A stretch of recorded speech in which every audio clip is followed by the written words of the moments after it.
Good evening. Welcome to the regular meeting of the Terre Haute City Council. It is 6 p.m., Thursday, March 9th, 2017. As custom, we start all of our regular meetings with a moment of silence and a pledge of allegiance. Tonight will be led by Councilman Neil Garrison.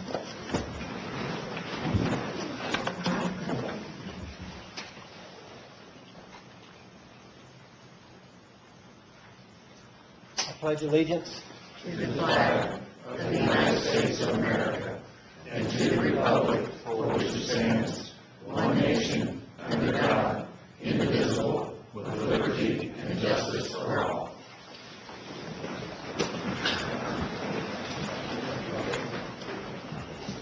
Roll call, Michelle, please.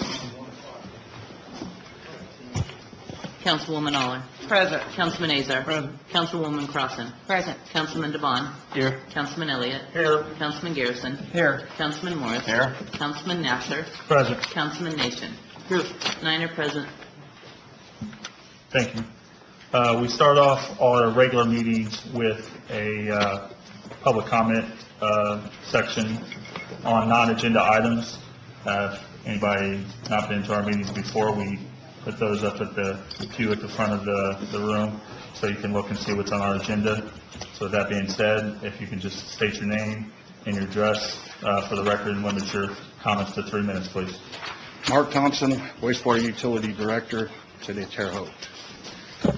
Mr. President, members of the council, I'm here to ask that you consider giving the wastewater treatment plant employees a raise based off of the way that they perform their job, the things that they do.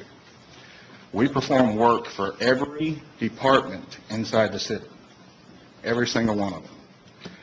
They work, they do their jobs, they don't complain about it. We go through this. We started back in November, went through negotiations, got stalled out. We're basically told that, no department was getting any money. Well, my question is why? If we're saving money across the board and we're helping all these other departments, shouldn't they be rewarded for their efforts, for the things that they do? So I've got many union members down there that are asking me why they can't have a raise. Well, I don't have the answer for that question. So I thought I would come and ask you, maybe you can answer it for me. I'm curious, with the money that we save, we do work for police cars. We run all those through our shops. We built the sewer extension for the burn tower, the fire training site. We built the firing range for the police department. We're not just doing wastewater utility work. We're working for the citizens of Terre Haute across the board, for every single department. We're saving money across the board, and we can't get a 5% raise? Those guys, I'm not asking for myself, I'm asking for them. They can't get 5%? Nothing?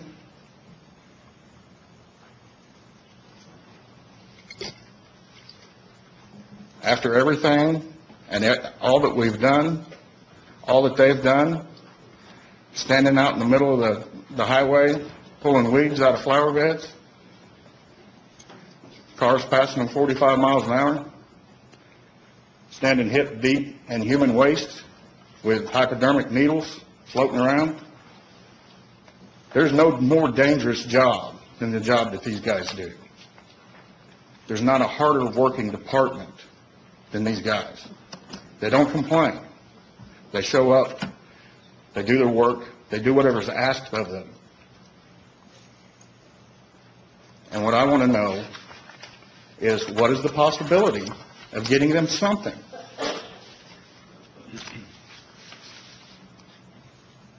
And I bring this to you because you are the people who have control over whether or not they get a raise.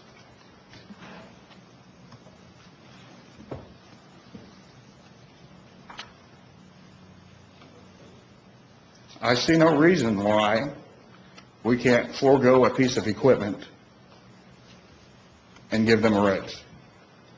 I see no reason why we can't use some of our operational budget in some way to give them a small raise.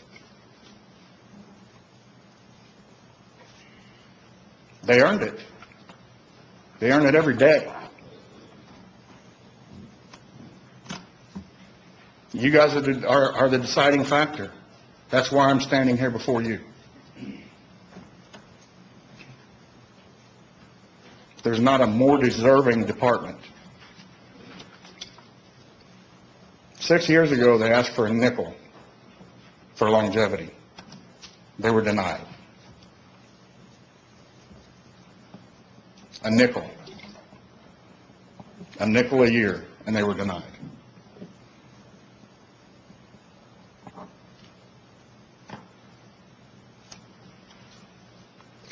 That's pretty ridiculous.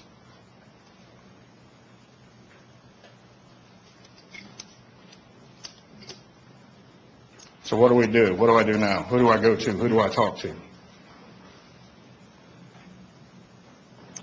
What's the status of your negotiations? They are stalled. Eddie, when was it, October or November? It was in the fall. I can't remember the exact date, but you're correct. And it expires at the end of this year? It's expired. They're working without a contract right now. The current contract,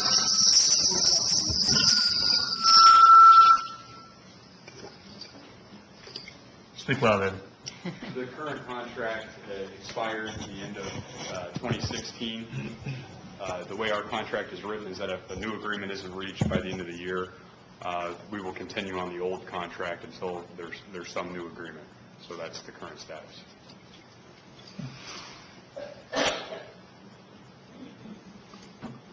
Well, for one, I see you guys do a lot out there toward the facility and seeing the maintenance garage and the stuff you do around the city and stuff. So hopefully the negotiations could be resumed and you can find a way to compensate you guys accordingly. How am I to resume the negotiations without an answer on what I can negotiate with? What am I negotiating? Because right now, it's nothing. There's no reason to resume negotiations if I don't have an answer from you guys. Councilman Morris? Mark, you had mentioned a piece of equipment or, to forego that, or what are you talking exactly on? I have an idea for that. We have some money budgeted for equipment. We could delay that till next year, delay the purchase of that equipment till next year. All right. Yeah, I gotta say, this is the first time that a department head's come and fought for his guys. I applaud you for that. And the tour I went through down there was extremely, extremely efficient department. Mayor, I hope that possibly we could figure something out to get these guys something.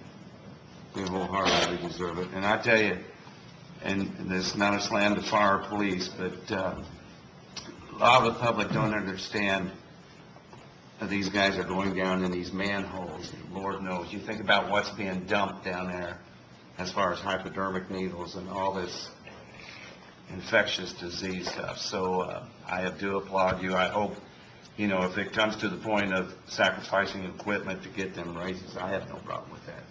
But again, that's my 2 cents, and I am for these guys. I yield. Councilman Garrison? Yeah, just a couple of comments, Mark. I appreciate you coming here and representing the wastewater treatment. And I know it's been a while since the employees have been rewarded. And I guess I kind of anticipated that at some point more would come forward and say, why not, or why not us? As far as the council's role, a select group of this 9 get to sit in on negotiations. I think it's a group of 5 that are on the finance committee. I had the pleasure of doing that a few years ago, and really our only role was an observing role. I mean, we weren't even allowed to speak. And there was a point I thought was a little bit contentious in one of them, that there was a caucus called, they went into a separate meeting, a private meeting that we weren't allowed to go into. So a lot of the negotiations, well, essentially all of them, we're not involved in. So I'm not trying to pass the buck somewhere else or point you in another direction, but I think our role is to essentially approve or disapprove whatever is presented to us during budget times. So I don't know what you can do on your end, but what you just said a minute ago, is there something, equipment or something that we could forego? Maybe there's something along those lines. I'm not sure. But I'm sorry to say it's not really us that can negotiate that raise. And I know it's not just your department. There are other departments that haven't had anything in a long time. So I don't know how to wrap this up, keep us updated on the negotiations. I don't know that we even knew negotiations had stalled. Usually we get updates from the department heads as time goes on, where everything is at and what's coming before us. So, and as you know, finances are tight, so I don't want to discount that either. Any comments on what I said? Well, the question that I have is, you're the fiscal body of the city. You guys approve or deny, right? That's right. That's why I'm standing here before you asking you, can you give these guys a raise? If I come up with a way, if I bring it up here before you, are you going to vote for it because times are tight? Or are you going to vote against it because times are tight? Because I have nothing to go negotiate with. Well, I think technically if something was brought before us, we could approve it. I couldn't tell you who would and who would not. But that's the process. So if there's something brought before us, we could approve it. That's the short answer.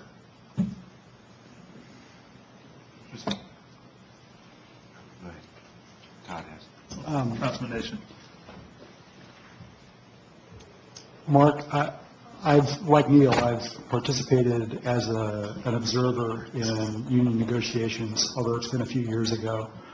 And I remember being frustrated by the lack of ability for the council to have a meaningful role in that at that time.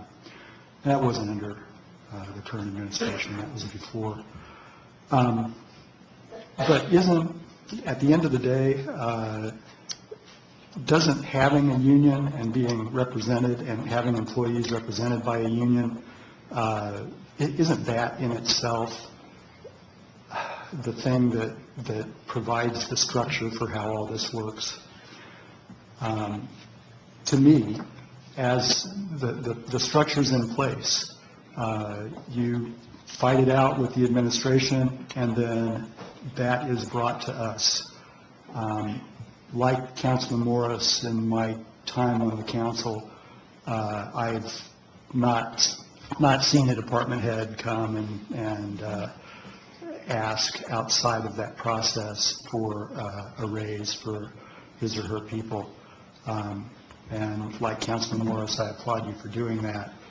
But from our perspective, or at least I guess speaking for myself, why would we deviate from the process that protects your employees, what you've already got, the whole union negotiation process? I know that works for you or for your employees, and now you've apparently reached an impasse on pay, but is the answer to just take away the whole union and the negotiating process, and then have that and substitute it with coming directly to the council? Is that something that you're proposing or willing to consider? No, what I'm asking is there money from the fiscal body? Is there money to give these guys a raise? That's all I need to know. I will take it from there. Right now, I don't have a leg to stand on. I can't go into negotiations and say, you get nothing, absolutely nothing, all the hard work you do, keep doing it, it's over with. How do you expect me to do that? If we have council members who are talking to my union members, telling them, we're going to take care of you, and then I come up here and you ask me, do I do away with the union? No. What I want to do is get these guys some semblance of a raise that is decent to catch them up with everybody else.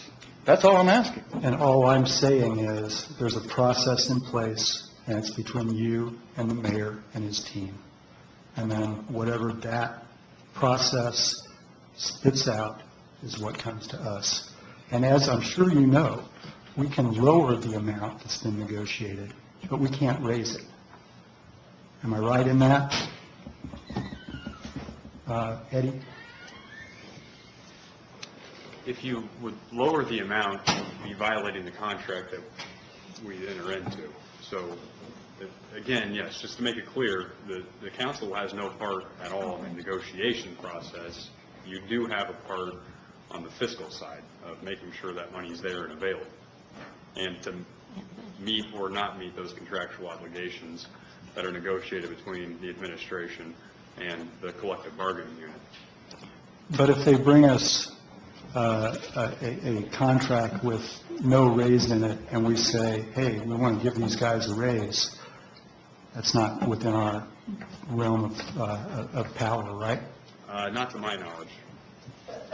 I yield. Councilman Morris. I got a question. And this, I'll ask you this.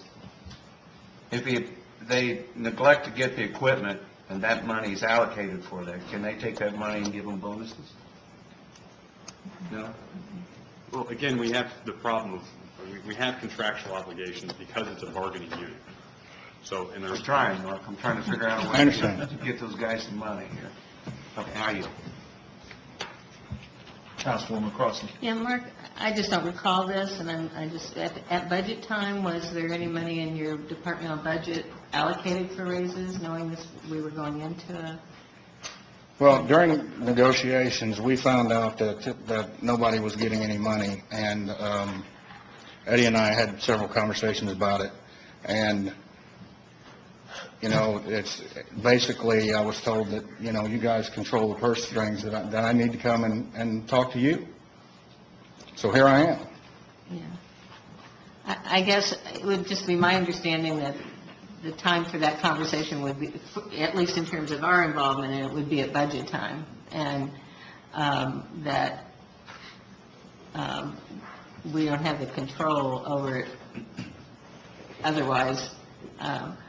And so I would, you know, and the problem I would see with, I mean, I think it's a great, you know, I think it's an interesting idea to look at your budget and see where else you can take it out, and I think that's good, but at the same time, not buying a piece of equipment this year and giving raises this year instead means that you're going to be obligated for those raises the next year too, and so that piece of equipment isn't going to be there to trade off against them after that. So, but I think that the time for us to be talking about allocating funds for that kind of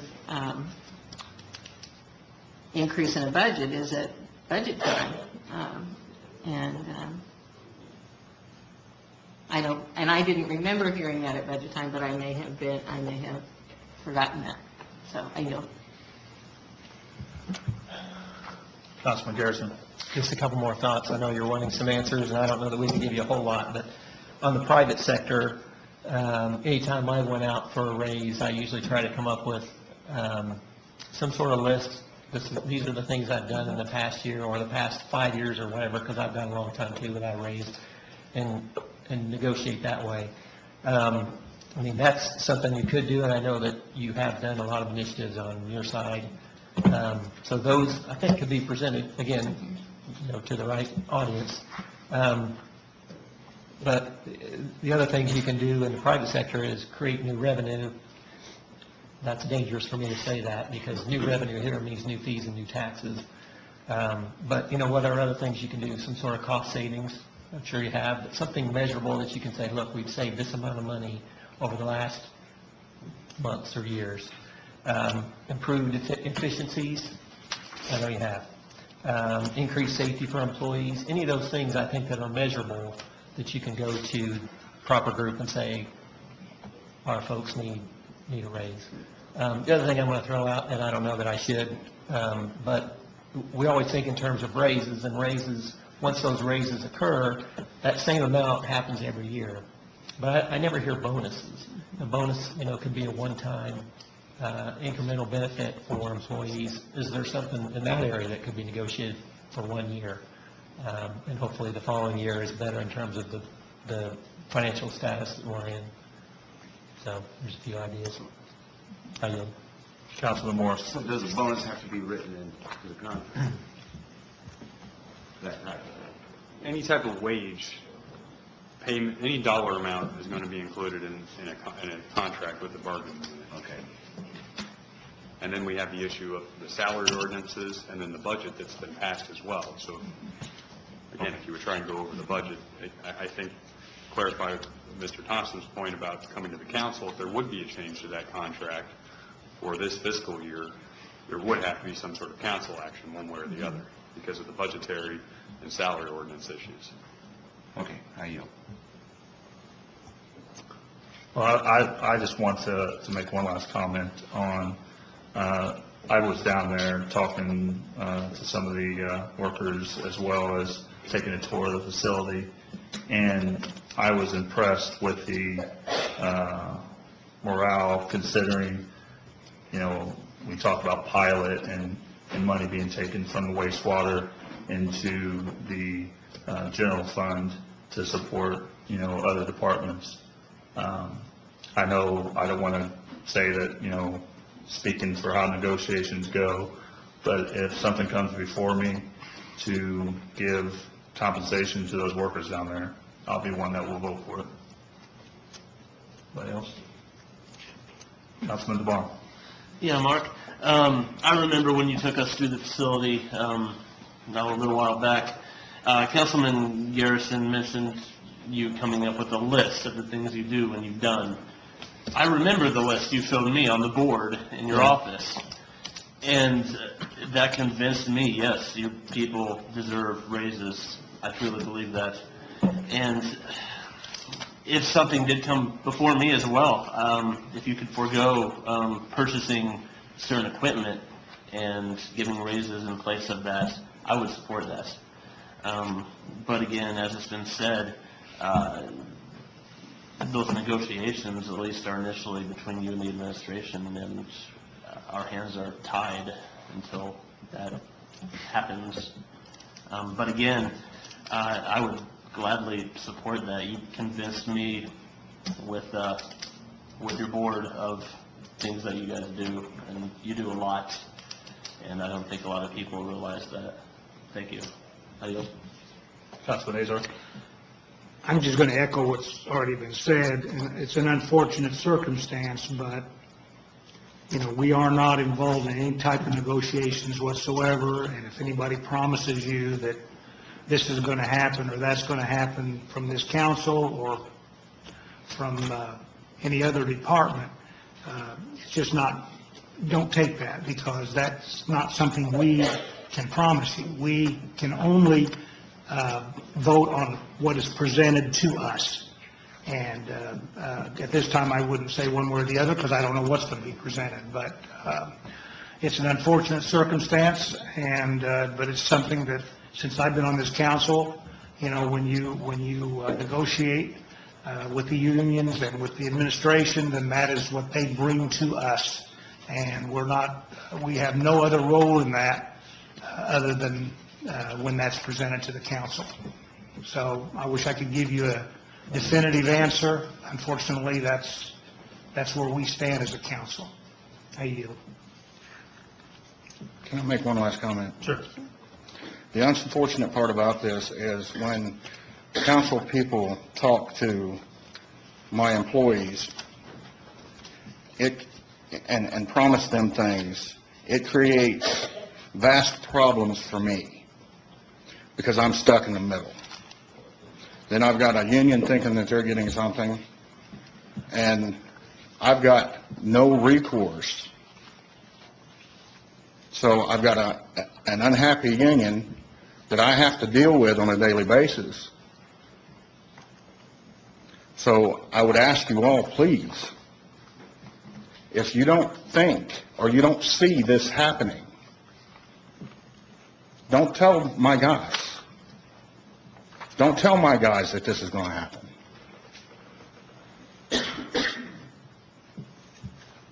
That creates problems.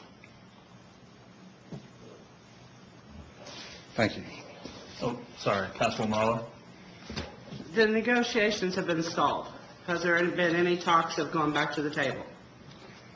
After this, I will get a hold of Eddie, and we will contact the union and try to start the process over again. And then get them open back up where you could put some of these things in there and then go before the administration and get some things so then it could come before us. Right. One other thing. Councilman I want to emphasize one thing, that no one on this council can promise you anything as far as salaries or anything like that. We can't promise that because we don't do that. All we do is approve after the negotiations, or deny, whichever we decide to do. But no one can say, you're going to get this, without, first of all, your negotiations. So I just want to make that clear so that your employees don't get the wrong idea from whoever says what, because we can't say that. I We can say understand. we're going to fight for you, that's not a problem, but we cannot guarantee you that you're going to get a raise, I understand that. okay? Thank you, I yield. Thanks, Mark. Thank you. I took a little bit of our 30 minutes up for comments from the public. Would anybody else like to speak on anything that's not on the agenda tonight?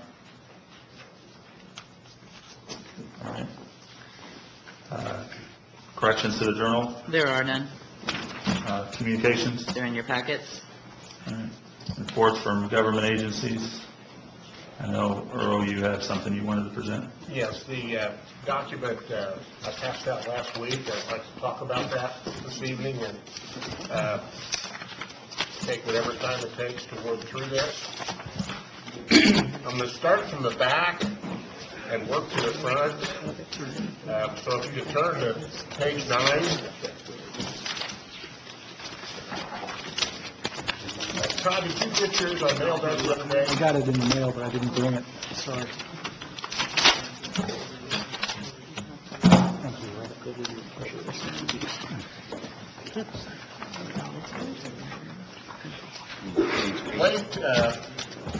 Late last Wednesday, the numbers hit Gateway for 2016.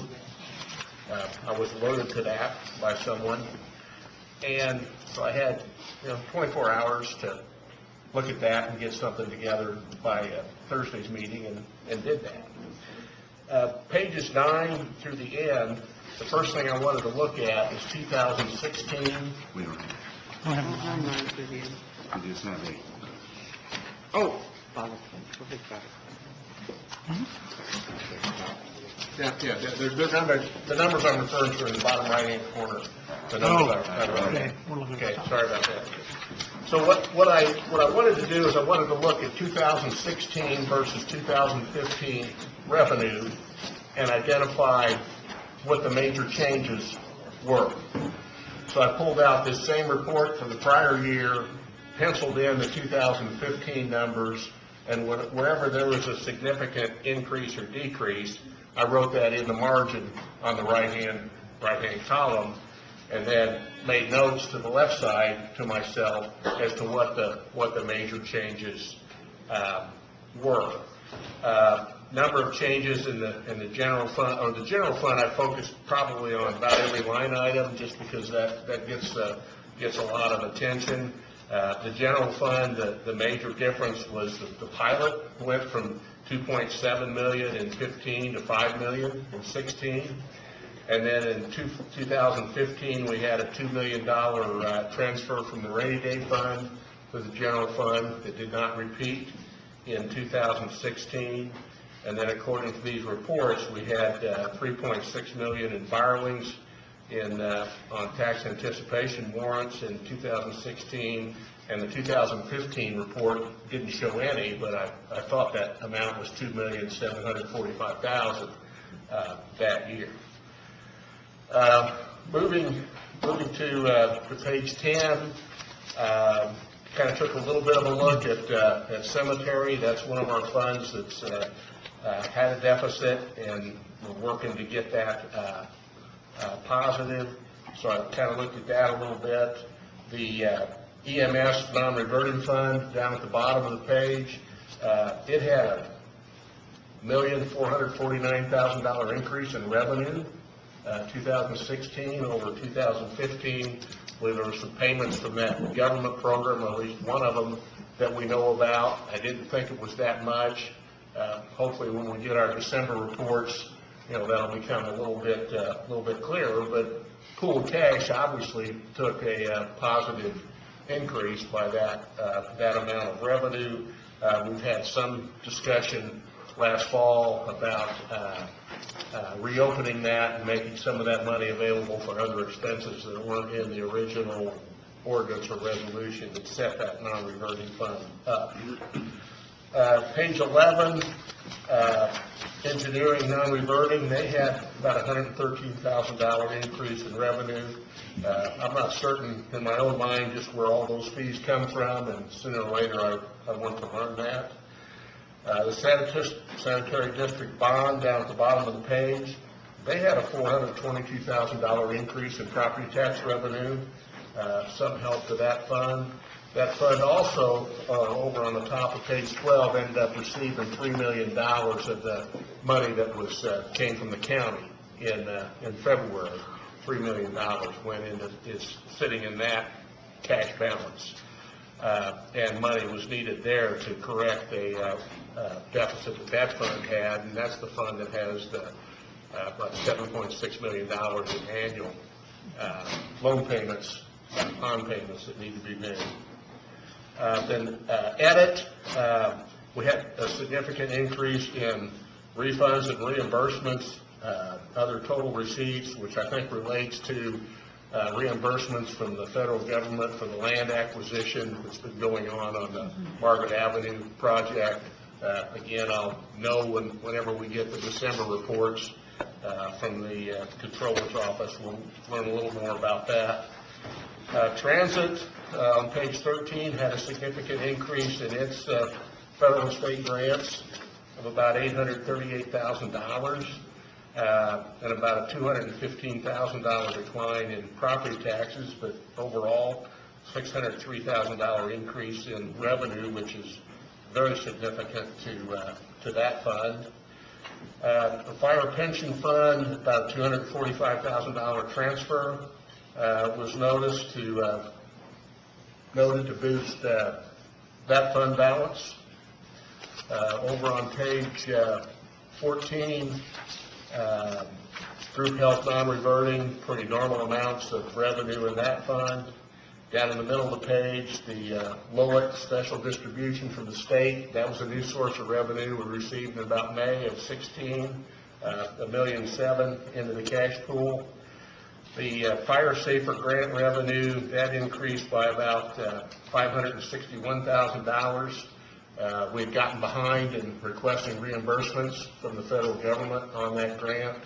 I was told responsibility for that was switched to the fire department from the Controller's office, and I think we got that current and got us caught up in getting reimbursed. Page 15, bond and interest funds with the related to the wastewater utility. Began funding as required to satisfy the SRF was I think the major cause in the increase in revenue in account 618. Wastewater capital improvement, that $3 million of the money from the county is in that fund.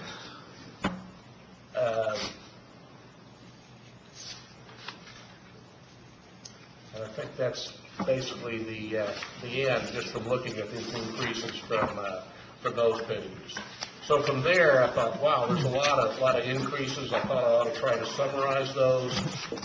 I used those details to prepare pages 7 and 8 in the bottom right-hand column, just to try to pick out the major 2016 revenue increases, just because there were a number of them in 2016. The increase in the pilot of $2.3 million in the general fund was very significant. In the sanitary district bond fund, the transfer in from the proceeds from the Vigo County loan of $3 million, very significant to that fund. In edit, it was the increase in refunds and reimbursements. In transit, government grants, $838,000 increase. Over on page 8, the Rolex special distribution, $1.7 million. The Fire Safer grant, $561,000 above and beyond the prior year. Waste and refuse collection, which just started last year and is a partial year, $921,000. And WWU capital loan, $3 million. Just a significant amount of new sources of revenue came in, and we need to remember that when we go to look at our cash balances. In the past, I've prepared a lot of cash balance comparisons of just our operating funds. Well, now I guess it's come to where, we need to pay attention to the totals of a lot more funds based upon the pooled cash implications. So every one of these funds that's classified as a government activity fund in the reports that are on Gateway are on pages 4 and 5, and I did my best to sort them by classification of what I've used as operating funds in the past, redevelopment funds, since we now have a pretty good bead of what those are.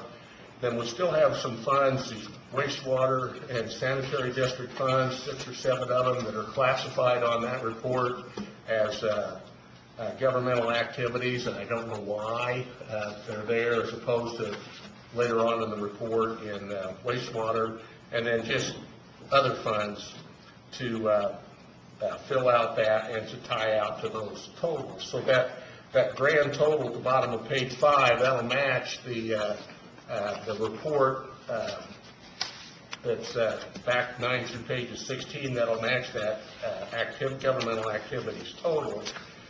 And then on page 6, I just recap that by the total classification. So you can see the deficit of what I classified as operating funds has dropped $3.75 million or so.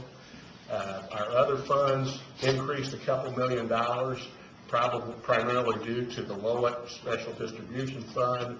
The smaller funds that I just lumped together as all other, virtually not much change. Our redevelopment funds, about $1.6 million increase. Our wastewater and sanitary district funds that are classified as governmental activities, about a $6 million decrease. A lot of that decrease was related to the final spending related to the new plant and the money that came in from the bond issue. So that's kind of where benchmarks our cash position 15 versus 16. Page 3 is a schedule that you're more accustomed to seeing. That's just the operational funds that I've already talked about. And I just thought it was important for us to get a bead on the changes in our cash balances and the changes in our revenue. We had a lot of additional revenue that came in, but not all of that has shown up as an increase in our cash balances, which means when I get a chance to look at expenditures, there's probably some expenditures that have gone up, not in the general fund, but in other funds. The reason I put this together is, we spent a lot of time this spring, or earlier this year, dealing with short-term borrowing agreements, the tax anticipation warrant loan, and the borrowing from the Department of Redevelopment. And we've approved 9 million in total, I believe, 4 million plus 5 million. Last year, we had 3.6 million of tax anticipation borrowings, 1.6 from the bank and 2.0 of the county's money approved by the SRF. And then I'm not certain what our borrowings would have been at the end of 15 related to Department of Redevelopment. I mean, I don't know if that was 6 million, 7 million, 5.5 million. I mean, I don't have that, but we know we approved 5. So we're kind of benchmarked in at $9 million, what we've approved, and we really need to try to look ahead as to what those targets ought to be in early 18, because if they're substantially less than what they were in what we approved in early 17, then the money's got to come from somewhere to fund that pay down in that short-term debt. And you only got two choices, more revenue or less expense. And it's really not, as I see it, not fair to wait and make that decision at the last minute when those borrowing agreements come up for renewal. We need to try to, create a plan or a schedule or an idea of how much we want those to go down. I do recall some discussions concerning the borrowing from redevelopment, that there's some things in the downtown that they'll want to do in 2018. So the downtown TIF may not have the $4.5 million available to us. I know there's a lot of discussion about wanting to reduce that downtown or the Department of Redevelopment borrowing, fairly significantly come next winter. So it's just as I can see it, again, just something that we kind of need to to look ahead and and prepare for as soon as we can, and be proactive as opposed to making someone be reactive to that decision. And that's really the gist of what I wanted to try to get to, is to analyze where we are cash balance wise between the 2 years. Note that we had a lot of additional revenue that came in, but it's not reflected in our cash balances, which meant it must have been used for something, and to try to get us to look ahead on the short-term borrowings. So, if I've got questions, I'll try and answer them. Councilman Morris. Actually, I want to direct this question to the mayor. Again, thank Earl, this is outstanding. Thank you. The cash balance summary, of course, the two biggest sore thumbs that come to me are Holman and Bray Park. Where are we at on, I know we have some bids out as far as taking over the golf courses. I'm just curious on where we're at, or what's Just got the final draft today of the RFP, so we'll get that approved and out within the next week or so. So the RFP is not out? No, we did an RFI, so we got the interest back. Now we have an RFP process. Oh. We got to follow statute on how you go and enter into those type of contracts. Okay. It's the next step. I thought We did RFI, and now we're doing RFP. Okay, long procedure. So, How many entities are those going to?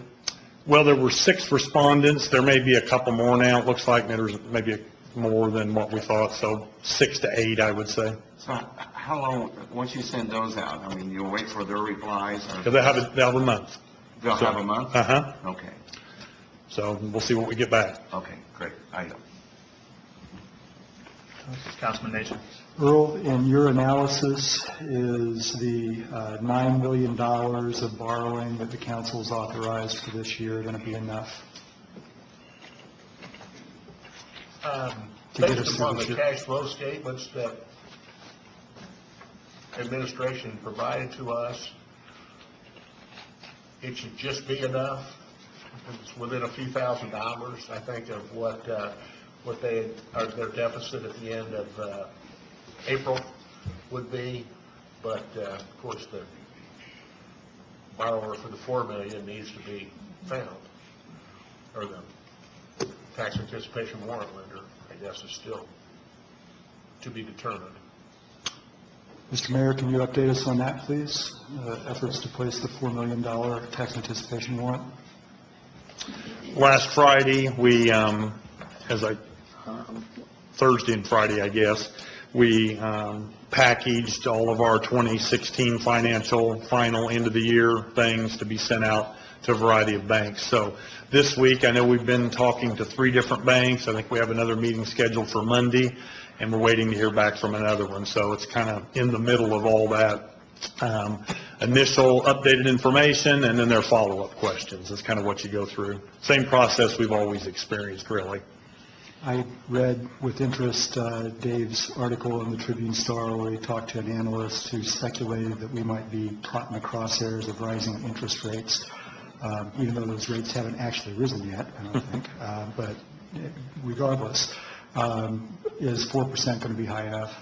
We've not seen that to be a problem yet. I would say that is speculation. You know, anything's possible. We'll see. We'll know in the next couple of weeks. Thanks. I yield. All right. Thank you. First order of business, Michelle, please. General Ordinance 1, 2017, amending City Code, Chapter 7, Article 3, Fire Prevention Code, and Chapter 2, Article 9, Funds and Fiscal Procedures, previously tabled, and I believe you had a request to withdraw this. Petitioner to speak on this, please. We wish to withdraw. Jeff Fisher, Fire Chief, sorry. We wish to withdraw General Ordinance 1, 2017. Move to withdraw. Second. Okay. It's been moved by Councilman Azar and second by Councilman Garrison that we withdraw General Ordinance 1, 2017. All those in favor, say aye. Aye. Opposed? Withdrawn. Next order of business, please. General Ordinance 2, 2017, amending City Code, Chapter 7, Article 3, Fire Prevention Code, and Chapter 2, Article 9, Funds and Fiscal Procedures. Petitioner, please. Mr. President, members of council, Jeff Fisher, Fire Chief. This is the reason we asked to withdraw General Ordinance 1, 2017. This is an ordinance that we have been working on, especially Assistant Chief Loudermilk, for almost a year now, over a year now. We need to update our old code, Fire Prevention Code, Inspection Code. I just want to say a few things, and I'm going to turn it over to Assistant Chief Loudermilk. I know there's some concerns about this ordinance. One, it needs to be updated. That's without a fact. I know there's concerns about the fees that were added there. We reworked these fees at the request of some of the council members. These fees are no different than any other fire department in the city of Indiana and in the country. I believe our fees are lower than a lot of these other departments. The fees that were given to me in the beginning, I did not like. I thought they was too high. That's why we lowered them, and then we worked it as we went on. There was an interesting article in the paper today by Councilman Elliott, and it was on the front page. And I think this is a good example of that. We're looking for means to support our departments. You heard from Director Thompson about the wastewater. This is a means that we can support our prevention, inspection, and investigation division. With the fees that's going to come in for that, it can ease the general fund. Maybe even give them a raise. I don't know. But that's what we're looking at. He threw out some numbers there about our EMS non-reverting. It's doing quite well. Those numbers are going to go down. The Medicaid money is not coming in like it has been. So with this ordinance, we will be able to set up a non-reverting fund for that division, support that division, not entirely off this fund, but maybe in the future we can. We need to study this and see what it's going to look like in a year. And if we see the revenue coming in for that, we can cut more out of the general fund to support this this fund. So I said my piece. I'm going to step aside and let Assistant Chief Loudermilk talk now. Thank you. Norm Loudermilk, Assistant Chief, Terrell Fire Department. So we've discussed this for a couple of months. The first ordinance that was withdrawn for a couple reasons. There were some language changes. One of the big things, and I went through this last week with everybody, so I don't want to really rehash a lot, but there was a decision made by the fire chief to eliminate, the Indiana Code gives the opportunity for the elimination of certain classes or groups of structures from inspections. So we eliminated apartment housing from those. We've never inspected them before, so we're not going to inspect them now. Thought process behind that is that the fires that occur within the residences, not in the common area. We would only be inspecting the common area, so it doesn't make sense for us to spend the time inspecting a 10-by-10 hallway or foyer with 2 or 3 apartments off of it when we can't even go into those apartments to look for inspection. So the work we would put into looking at a 10-by-10 area isn't conducive to having a good, efficient department. Additionally, like I said, the risks occur within the apartments, not in the foyer. So one of the big things about the ordinance is that obviously we've eliminated the housing. The second thing is we put in there about reporting. Mr. Nation wanted to be able to make sure that we reported to the council annually on our activity the previous year. Mr. Elliott, I'll assure you that whether we amend the ordinance or whether we just make a good faith leap of faith, we'll promise you that the report that you get next year will be very detailed. It will give us you an idea of what your inspection division, Fire Prevention Bureau does. The 3 things: inspections, investigations, and prevention. We'll have the man hours that we've worked, the schools or the locations, because it's not just schools, it's daycares. Today we were at Unity Village, which is a housing complex, giving a fire safety talk to them. Why? Because they'd had some frequencies of fire alarms going off and some cooking incidences, so we went there and gave a safety talk to those individuals that live there. So it's not just schools, but it's also adult education as well. So the report that you'll get by March the 15th, and quite frankly, I'm sure will be done a lot quicker than that.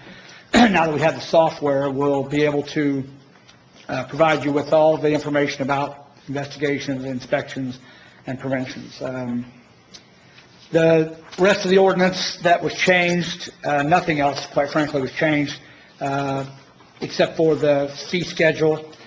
And the fee schedule was reduced, I won't say significantly, but it was at least requested by Mr. Elliott that we look into some type of a stair step or a graduation of fees, instead of going from $25 for 10,000 square feet, then all the way up to 2 cents a square foot at 10,000 square feet. That would have been a $20,000 inspection. And of course, we knew we were going to cap that, but that's still too much. So we came up with a more graduated step. I think that some other communities have something like this. I don't remember. I think Noblesville may have a similar type of a stair step. So 5,000 square feet or less, $25. A great majority, probably 70 to 80% of our businesses are smaller businesses. They would fall into that category, $25 a year. 5,000 to 7,500 would be $35 annually. 7,500 to 10,000 would be $45 annually. And then more than 10,000 would be $55, with a maximum of $550. So that means that if a business had multiple structures that needed to be inspected because each one is a Class 1 structure, then the total square footage that's added up for each one of those structures, the total amount still could not be more than $550. So if you can think of a big business, I'm not going to name any, that may have multiple buildings, or a corporation, they would only be charged no more than $550 annually. And that's significantly lower than what we had originally proposed, which I think was $2,500 or something like that. The other thing we added, which was on the last one, was for fire reports. We left that off. It was going to be something that the city attorney and I had talked about coming back in a couple of months, revisiting the ordinance, because it's not the 10 Commandments. It's not something that is etched in stone. It's a living, breathing document. As the fire service changes, as the law changes, as the code changes at Indianapolis, then we obviously need to come back and update our code. So we forgot the fire reports when we first did our ordinance, and so we wanted to put that in there, so $10 for a report, which is either the fire investigation report or the fire run report. We hand those out routinely to people, and as I showed last week, a check for $35 that we can't cash, that was sent by a company that wanted a copy of our report. We can't cash it because we have no way to do that. We can't charge for that report, so we'll have to send that back unless we are able to pass this, and we could say send us $10 instead of $35. So I did a breakdown, that's really it, that's all. The only other thing that we did was we just strengthened the language in the non-reverting part, just simply saying that the activities of this ordinance, which is mainly inspections, can also be used for other things in our Prevention Bureau, like prevention programs, the coloring books, the helmets, the inflatable house that we unveiled at Ben Franklin School a week or so ago, fuel that we would use for a fog machine that was donated recently, that would help put the fake smoke in the house so the kids can get an idea of what's going on. That was a good gesture by a citizen. So we have those types of people out there helping us, and we still need to buy the liquid that goes in to make that fake smoke. So that's for a prevention program. We could use the money for this, and then also the investigation activities. We have a lot of fires that we investigate. We don't just investigate that are criminal ones, but we are required by state law to investigate all fires for cause and origin.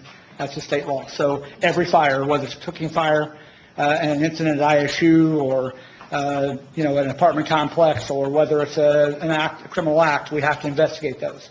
So this would go to help pay for Nomex coveralls for the firefighters to wear to be safe when they're digging these things out, respirators, hard hats, whatever, crime scene tape, evidence tape, things like that. So, I know things are tight, and nobody wants to introduce fees, but unfortunately, we're trying to think outside the box and do the best we can to try to raise revenue to help support this division that I think is pretty important. If you decide to vote for this, the ordinance would go into effect after it's passed by the Indiana State Fire and Building Commission.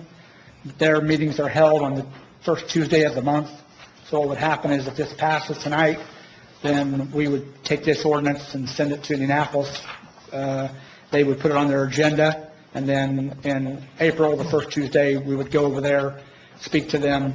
They don't care what you do as far as how we do our ordinance. They're just looking at structure to make sure that it's what they want. Ours meets that structure. It came from the legal department. They've already reviewed it. So it should just be a matter of semantics for them just to pass it. If you pass this ordinance, the total cost to the businesses in this community to ensure they have a safe working environment, that they have adequate exits, that they're employing their people in a safe environment, would be 7 cents a day at $25 a year. 7 cents a day. If you have a bigger business that's between 5,000 and 7,500 square feet, it's 10 cents a day. The next scale is 7,500 to 10,000 square feet. It's 12 cents a day. And if you have a large corporation with more than 10,000 square feet, it's 15 cents a day. I know that's still money. I get that. But I think that fee annually isn't that much to ask for, especially when we know that it's going to go to a dedicated fund that's going to be used for fire prevention and investigation and inspection activities. And you all see that we're involved in the community every day, talking to people, trying to make this place safer. So with that, I'll be happy to answer any questions you have. I have a couple questions. I know you worked hard on this, and you brought back an amendment or a new ordinance, but a lot of people, with talking about the jail, the Lowit tax, or the stormwater fee that we defeated, but we ended up doing a sewer rate increase, and the trash fee. I think people are, regardless if it's a business or a private citizen paying for it, they're just wondering why all these fees are happening at one time. And one of the things that struck me with this ordinance is the fact that it hasn't been updated since 1962. So my question is, why are we doing this now? Why didn't we do it 2 years ago? Why didn't we do it 10 years ago? With all due respect, why didn't we do it when you were on the council? Why are we doing it now? Well, that's a couple questions. First of all, when I was on the council, we didn't do it because it wasn't my responsibility. Okay. Second of all, the reason we didn't do it 10 years ago is it wasn't my responsibility. And we didn't do it 2 years ago because it wasn't my responsibility. We did do it last year, because in 2016 in April when I brought it to the legal department. And since we've been working on it for an entire year, I would say that when I was promoted in April of 15 and brought this ordinance to them in April 30th of 15, or I'm sorry, of 16, that I did my due diligence within 2 weeks to make sure that the ordinance was updated. I can't help that people before me didn't update the ordinance. But 1962, that's a whole lot of councils, a whole lot of chiefs, a ton of mayors, and a lot of people that, if we're assuming that, didn't do their job. And I'm not going to assume that. They've all done their jobs. But nobody thinks to look at an ordinance. And only by the blessing of God that I served on the city council and was able to look at that and say, wait a minute, we're writing citations or we're issuing ordinance violations on a 1962 ordinance. I've never heard of that. We haven't updated our ordinance yet. And then it took a few months for people in legal office to research that, to tell me there was a thing called a Fire Prevention Bureau that's supposed to be appointed by the mayor, that's supposed to have people sitting on it that we've never, ever done. And the entire time that I've been on the council or the fire department or that I've worked for the city of Terre Haute. So I don't know why it was not done. I can't speak for that. I can't speak for Chief Terrell or Chief Brighton or Chief Shipley or Chief Fisher or Chief Utes or anybody else that didn't look at this, because it's just like if I came to your business today and told you that you needed an exit sign and you didn't know it, it's because you didn't know it. We're the experts in fire inspection, so we're the ones going out talking to you about how to make your building safer. I don't know. I wish I could give you a better answer than that. Okay. I appreciate it. And I apologize. I also forgot to do public comment. Is there any public comment on General Ordinance 2, 2017? Okay. Now, council. Now, I appreciate that, Norm. I just, I get that with the trash fee. I get that with any fees that we implement. So I appreciate your explanation on that. No, and not unfortunately, I guess, but fortunately, I've sat in your shoes. I've been in there in that chair. I know what it's like to look at people out here and tell them, I voted for sewer increases because it had to be done, not because we were going to buy a Lexus or something. I know what it's like to have to pass things that aren't popular. I know what it's like to have to not give raises when there's money not there. I understand. I know the burden that you're facing. I really do. I feel that. And I know it's tough decisions. But I can't speak for what you do. All I can just do is tell you that Mr. Elliott, who's a numbers guy, gives you those numbers all the time and tells you that, we're not in what I would call dire straits, but we would like some help. And, when you go to an Indiana Associated Cities and Towns conference and they talk to you about what the council should do or what local governments should do to try to help themselves, the state of Indiana, when they passed the tax cap, put the burden on you. They said, we don't want to have any more taxes, so we want you to start passing things like fees and pilots. And so that's what you're stuck with. You're stuck with you guys being the bad guys. But I don't want you to look at it like that. I want you to look at it that you're being good guys. You're trying to help the community become a safer place. And with this being a dedicated fund, it won't be squandered. It won't be spent on things that you don't want it to be spent on. And everything that we do will have to come to you for approval to approve that budget and a line item to spend it. So you'll have control. You'll be able to, and if you decide to vote for this tonight and you decide that in a year, just like we visited the EMS ordinance several times, that you want to reduce it to an 80-20 split to help the general fund, or if you say that we want to take some burden off of the general fund by having some supplies being paid for out of this fund, well, that's okay, because, we're using the general fund now, so obviously, like the chief said, it should be our responsibility to help take the burden from the general fund in the future. But I don't know how much we're going to bring in. I would like to get, like the EMS was given the opportunity, a year or two to try to figure out where we are, what we're bringing in, to let this division get the things that they need, not that they want, but what they need, and then if we decide to revisit this, I support that. That's not a big deal. But at least give it a chance to, do our job. President Nasser, Councilman Garrison? or did you yield? I yield. Sorry. I've got some things I wanted to talk about. I'll try and make it as quick as possible. One comment I wanted to make, I think, to the council and I guess to the public too, that one of the things that I tend to do when I look at things that are council related or even things in my life, I continue to ask a very simple question, which is, what problem are we solving?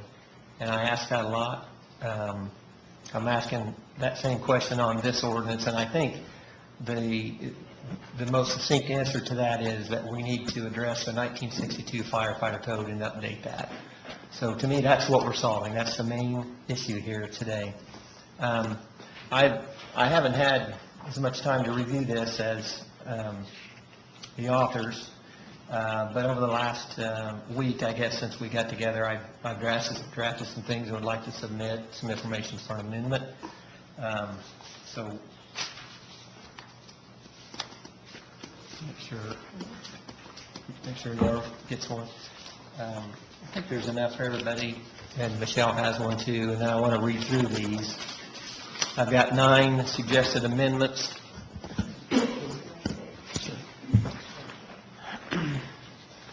I'll wait till everybody gets one.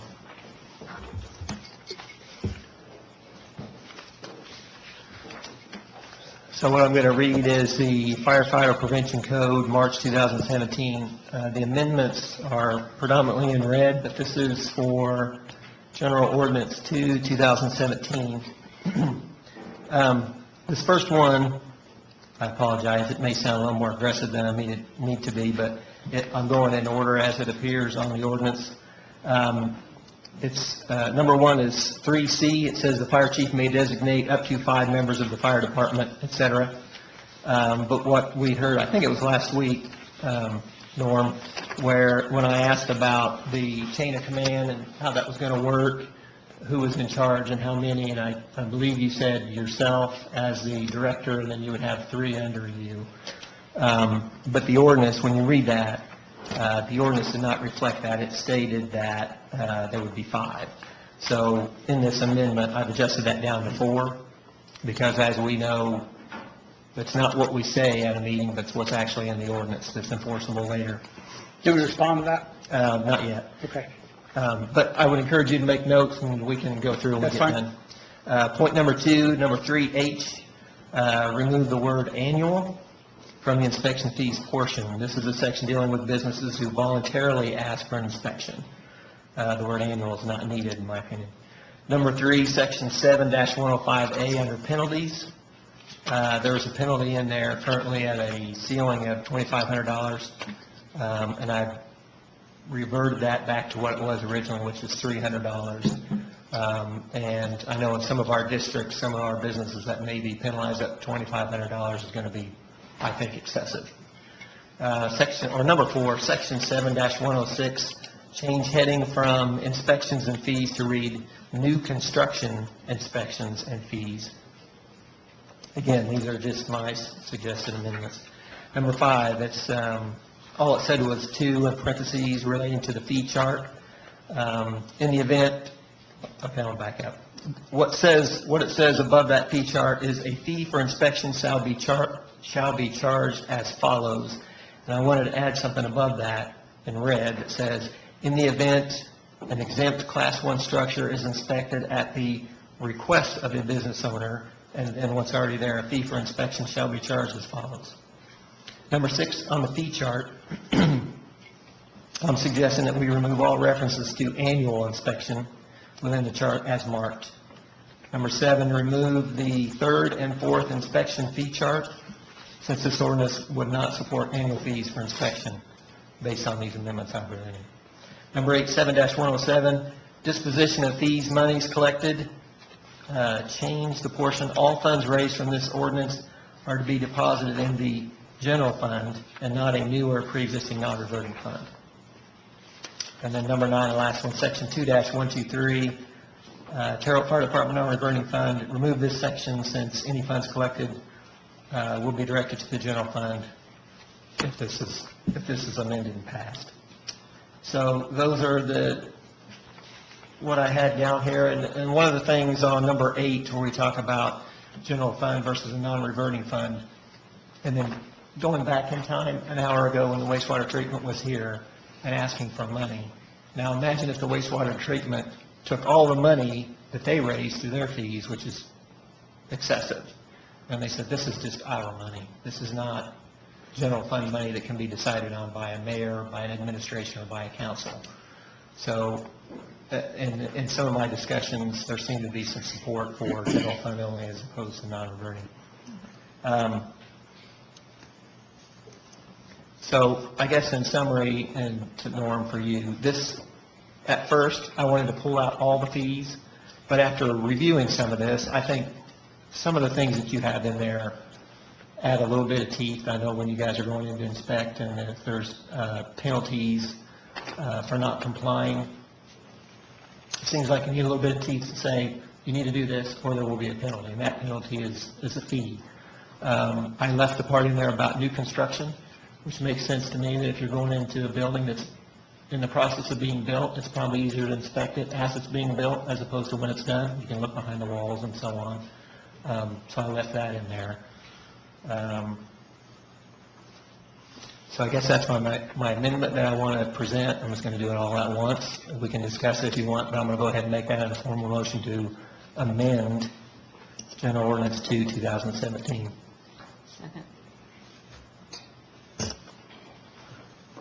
How you want to do this? You want to just, what he went by here? Or you got it? Okay.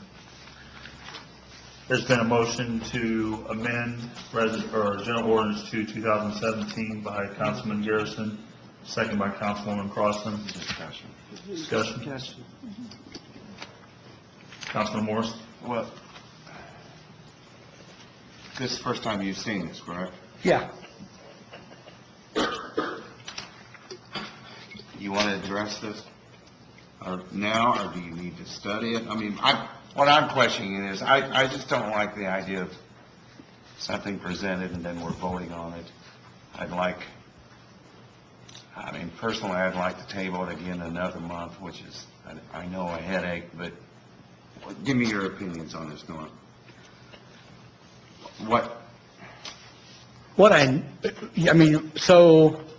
So we could take each one of these and talk about them if you'd like to. Since they were thrown in one big amendment, you're going to have to defeat the whole thing versus passing or doing each individual one. So, but we can open it up. Number 1, 3C, the fire chief may designate up to 5. This was an old ordinance from 1962. So what it did was it said that there could be up to 5, I think, that were allowed to be in the inspection bureau, okay? That's from a long time ago. What that meant was that all the fire department didn't go out and do inspections. So you didn't have to worry about all these people doing it. There was a set number. For whatever reason, our founding fathers in 1962 felt that was important. When I spoke to Eddie about this, why should an ordinance dictate to the chief how many people he can assign to do inspections?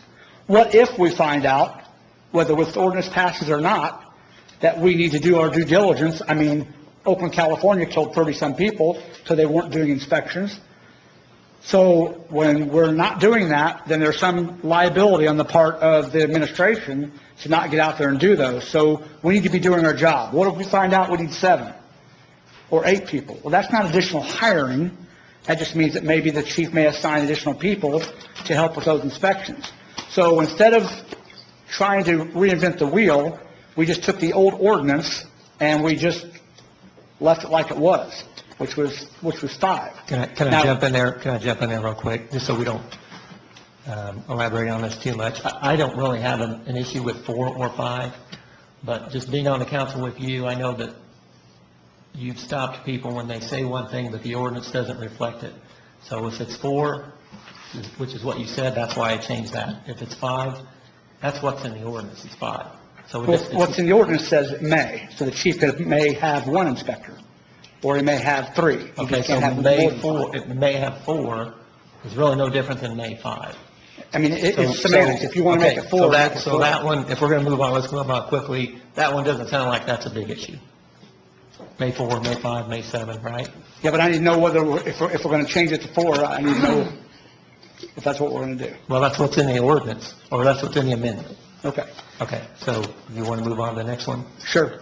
The word annual, from the inspection fee portion, I don't follow where you are. Well, the part that I took out was that section for fees. Section It 3. says annual inspection fees. If we're taking out the inspection fees, there's no need to have annual inspection fees. So you're saying You 0 on can inspection? still do the annual inspection, but there's no fees. Well, we'll do annual inspections whether this ordinance says to or not, because that's what's required by state law. Well, okay, so we have to go with 3H, because I think that's in the chart. And the chart, I think, is labeled. I just don't want to, I want to make sure we don't. Understand? Councilwoman Oliver. So, let me just recap here, just a second, because this is all going through here. Now, did you, or Councilman Garrison, I apologize. Councilman Garrison, did you say that you're removing all the fees out of it? No, that's not what I said. I'm not removing all the fees.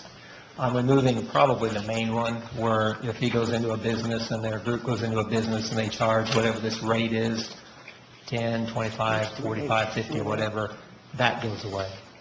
So if you're a business and you voluntarily call the assistant chief and say, I want my business inspected, you still pay. There's 3, though.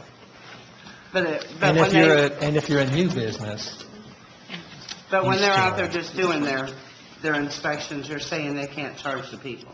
only unless it's something that there's a violation and they have a certain time period to fix it and they don't, those are still in here. I know. Okay, so is the 3E, or I mean, sorry, 3H, is that the part where we talked about eliminating Class 1 structures called apartment houses?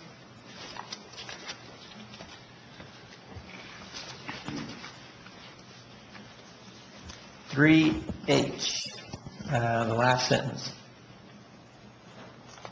However, an inspection of any Class 1 structure may occur upon the request of an owner. This is the part dealing with voluntarily. Or occupier of a Class 1 structure, or upon any complaint received by the city. In the event an exempt Class 1 structure is inspected at the request of an owner, annual inspection. They wouldn't do this annually. So I'm not really changing what you're doing. Okay, so I get you. So that's fine. Because what that is it's saying if an apartment house, which is the only exempt structures we have, Right. requests an inspection, what he's saying is that because we're inspecting them, they should receive a fee also. Okay, so And- thank you. 3H. Don, we started this with you. You wanted to go through all these, so we're on the second one. Well, I'd like for Norm to, Okay, so. I mean, I think that's fair to allow him to rebuttal these changes and Right, so do you want to go go on to down the next list. one? So, I guess you got the floor, Norm. Well, so... Number 3 is the penalty section. I'm sorry? The penalty section where it's $2,500 that I reverted back to what it was at $300. So hold on. So what this is 3H, the very last sentence. When the chief decided that he was going to exempt a set of Class 1 structures called apartment houses, what the city attorney felt that the last sentence should be put in there, that if they are going to be inspected because they request you to come there, that they should be charged the same inspection as if anybody else is. So if I go to Mr. Azar's restaurant and I charge him $25 for his inspection, and then I'm requested by an owner of an apartment complex to do an inspection, that they should be charged similar type fees. If you want to exempt them from the fee, like we've exempt them from the inspection, then that's what we've done by your amendment. No, that's not what we've done. What we've done is we've just taken the word annual out. There's still, I think my mic's cutting out. If they're requesting this, then they're paying fees. What type of fee would they pay? Is it normally, Whatever your fee chart is. is it 25? Change the fee chart. Okay, all right. Your chart. So, And I don't know if they're taking the word annual out of their matters or not. To be clear, all the fees now, all the annual inspection fees based on the minute that's on the floor will be gone. Right. Unless somebody would request an inspection, and then there wouldn't be, or there would be a fee then at that point That's based right. on the schedule. Right.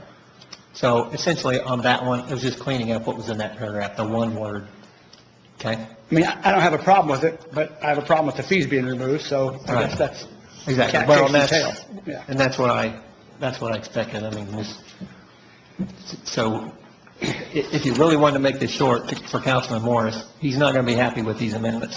That's what you're trying to find out. Well, you know, some of these, as I go through them, I mean, this is the first time I've seen them after, so I don't mind going through them. Some of them may be something that we've missed, I don't mind amending. I didn't mind amending Todd's request for the apartment situation. I didn't mind amending Earl's request for the scaling of the fees. I didn't mind putting in the reporting, so we don't mind trying to work with the council. That's not what we're trying to say. I just want to try to make sure that I'm not making a mistake and that's legal, that what we're doing, that's all. All right. Why don't we jump down to the next one on the new construction inspection fees? I just added the new construction portion. So Okay. penalty 7105A? Well, that one we just talked about, but I don't know if you said anything. It was lowered from 2,500 to 300. Oh. So the amount that was in there, 2,500, was what similar ordinances, I think that came from legal. It didn't come from me. It was just, I think that's, if the building inspection gives a stop work order or does something, some type of penalty, it's an absurd amount. That's why this was put in there. It wasn't, I mean, we don't issue tickets, we work with people, but the point is that that's the number they came up with. Why they figured 25, I don't know. If you want to load 300, that's up to you. I don't have a problem with that. All right, well, that's what that amendment was. Well, okay, then moving on down, the next one was new construction inspection fees. So I had to change the title of that if this is only going to be used for new buildings and new construction. So all I did was add new construction. Just add the word new construction next to that. Yeah, that's no problem. The next one down, it's just, again, adjusting the language. I added that sentence, which actually I think most of that was pulled out of that paragraph, where it just says, in the event of an exempt Class 1 structure is inspected at the request of business owner. But the rest of that's the same. I don't think it really changes the meat of that. Number 6 on the fee chart, again, since we're not doing annual inspection fees, I took that portion out. So number 6, is that removing the fees? Yeah, I think it's actually in the chart. If you look at that chart, these aren't page numbers, but I don't know if you can see this from there. Each column says annual inspection for non-exempt Class 1 structure, 5,000 square feet. Yes. Annual inspection for 7,500 square feet. All I did was take out annual inspection. You just want to remove those two Yeah. words? Right, in like 4 sections. Is that, I mean, can I ask why? I don't know. Well, it's not an annual inspection fee anymore. It's only used if they're requested.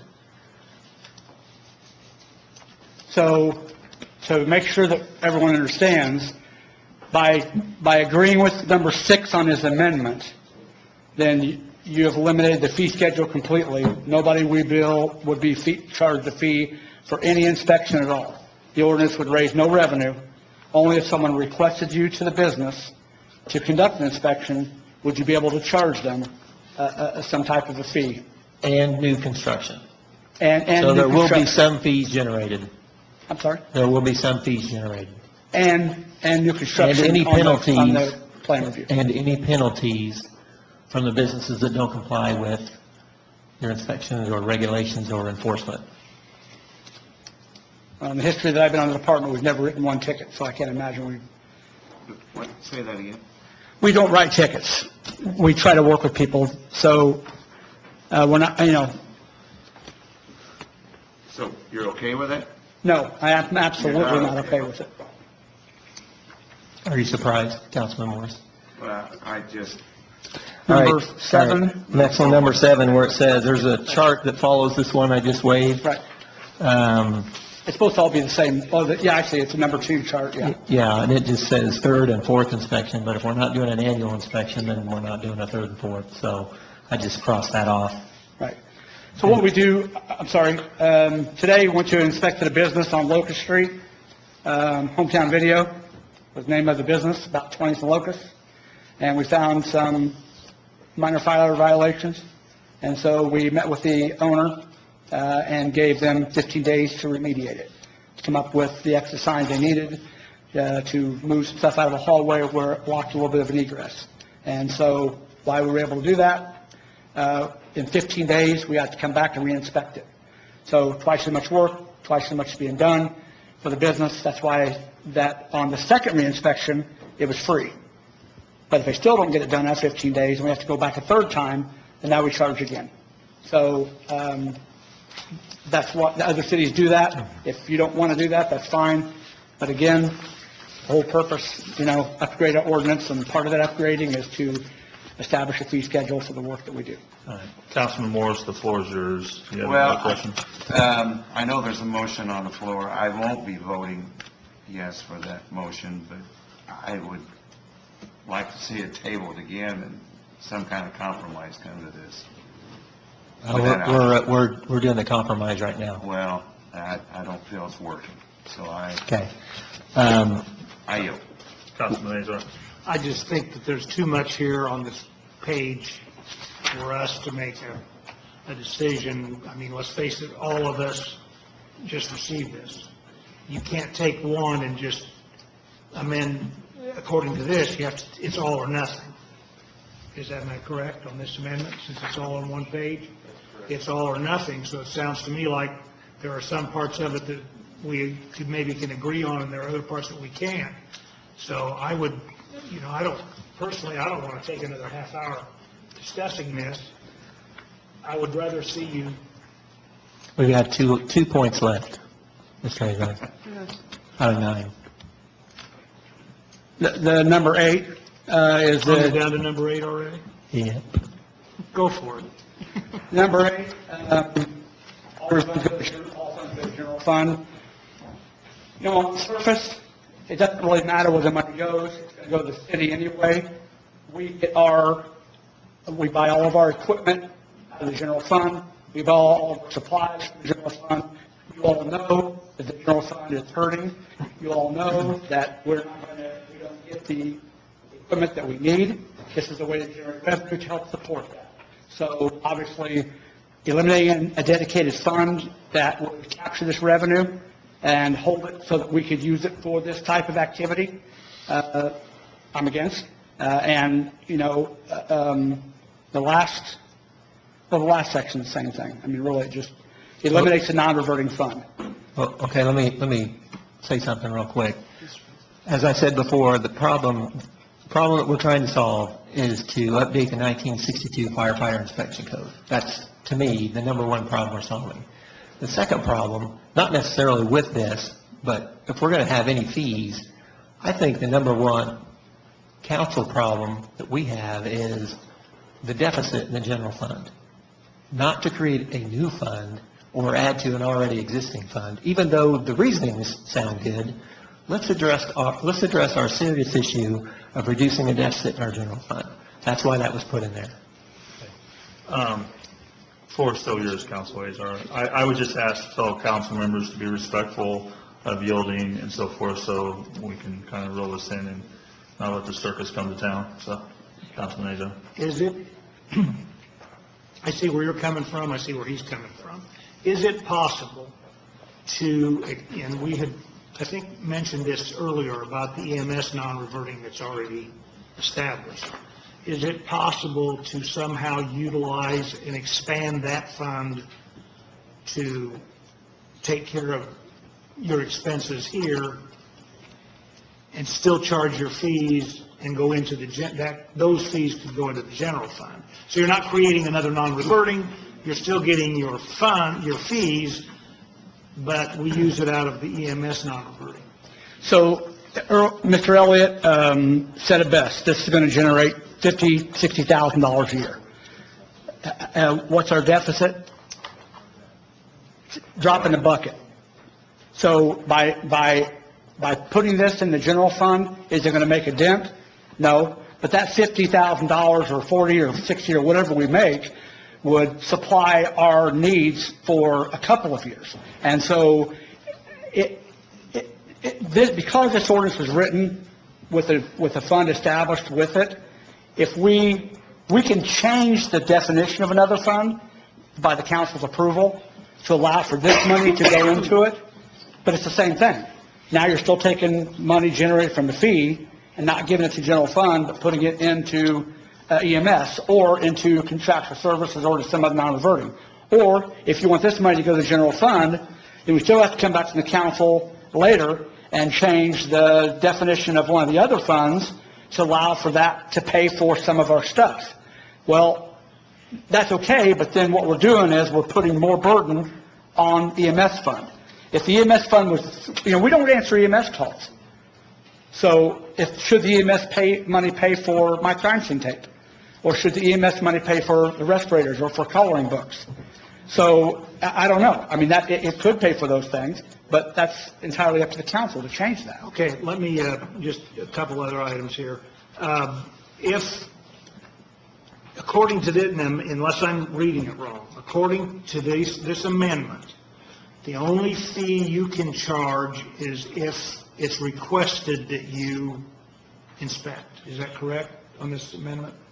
And for new businesses, And for new business. construction. Is that correct? So that pretty much shoots your $50,000 that you're saying you might collect, correct? Because your figure of 40 or 50 or whatever it is based on the fact that you go into every business and every business would pay the $25, correct? Right. Am I That's correct on that? Whatever you use out of your fund, out of your department now to buy the coloring books and the hats, and comes out of where? We have $8,000 that last year came out of public relations, which was from the general fund. Now that $8,000 has been removed from the general fund to lessen the burden and has been placed into the EMS as public relations. Okay? So if this doesn't pass, we have no place to get it. Okay. The only place we can get it is from the EMS public relations. So that's where it comes from. If we don't, so that's another reason why we put the fee schedule in, because my division, unlike EMS or hazmat or anything else, we don't have a budget. We don't have a revenue stream. We don't have a source to pay for any of the things that we do. So this is the way we'd be able to help offset the cost, because now if I'm buying crime tape, the general fund doesn't have to. If we're buying coloring books, the EMS fund won't have to, which will free up more money for the general fund, which will free up more money in the EMS to do things it's supposed to be doing, which is providing for EMS supplies, EMS training, EMS equipment, to take care of those things. That's what the ordinance was written for.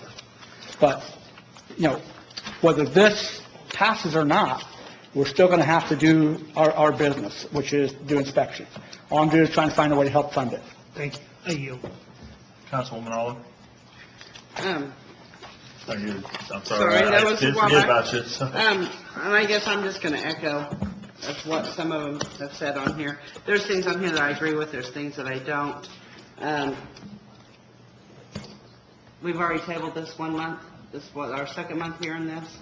I wish these things would have been brought to us before the voting night, and I could have maybe had a better answer for it, but as I've thrown them on me tonight, I don't see that I can vote for the amendment.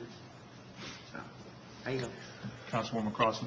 Yeah, I just wanted to speak to the issue of the non-reverting fund. I support the amendment on many of these grounds, and I'm, especially in the non-reverting. I just think, Norm, that we're in a position with the city now that things like the public relations materials that you've been talking about and stuff are important things, but I know, for instance, that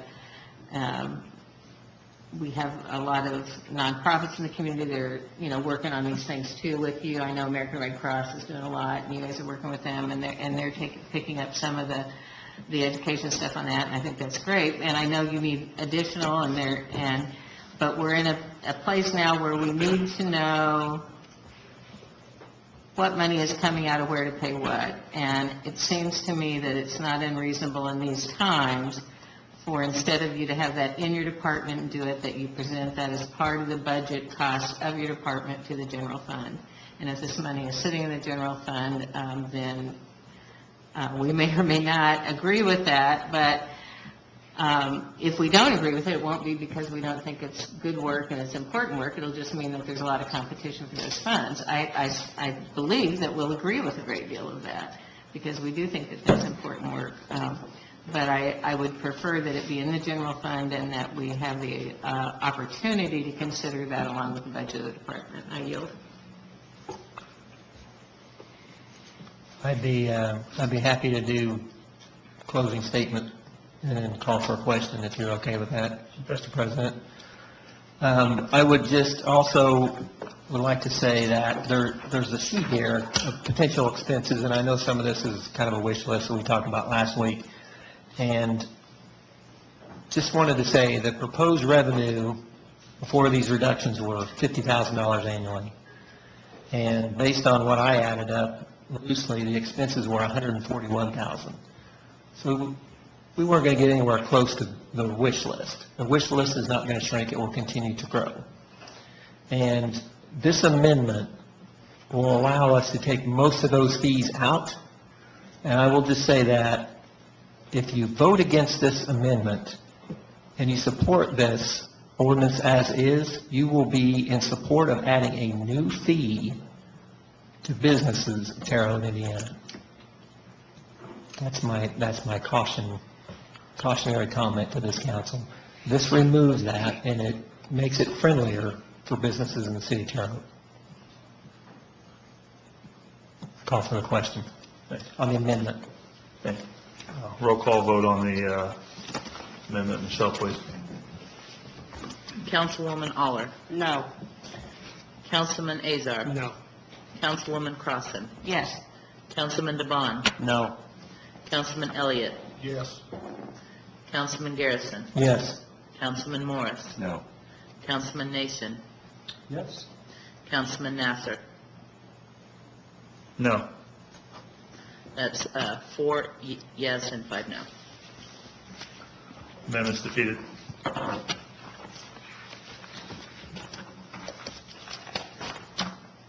Mr. President, Yes. I know it's council discussion, and I just want to tell Councilman Garrison and all the people that voted for that if there's some amendment, if this passes now, that you'd like to see, or something that you'd like to see done, obviously we're willing to work with you to try to help make this happen. I'm just asking that you give us a chance. At 7 cents a day, I don't think it's going to hurt the business of this community to help. And they do a lot. They do a lot now. They give the Protect the Precious that Ms. Crossan had mentioned, that buys smoke alarms, okay? That's one program. We're talking about buying respirators so our firefighters don't get cancer when they investigate arsons. That's the kind of stuff we're talking about buying. So I'll be happy to answer any more questions anybody has concerning the ordinance.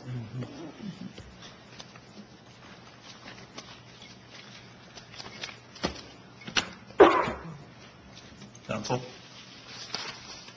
Any questions? Going to have a motion. Yeah, I entertain a motion.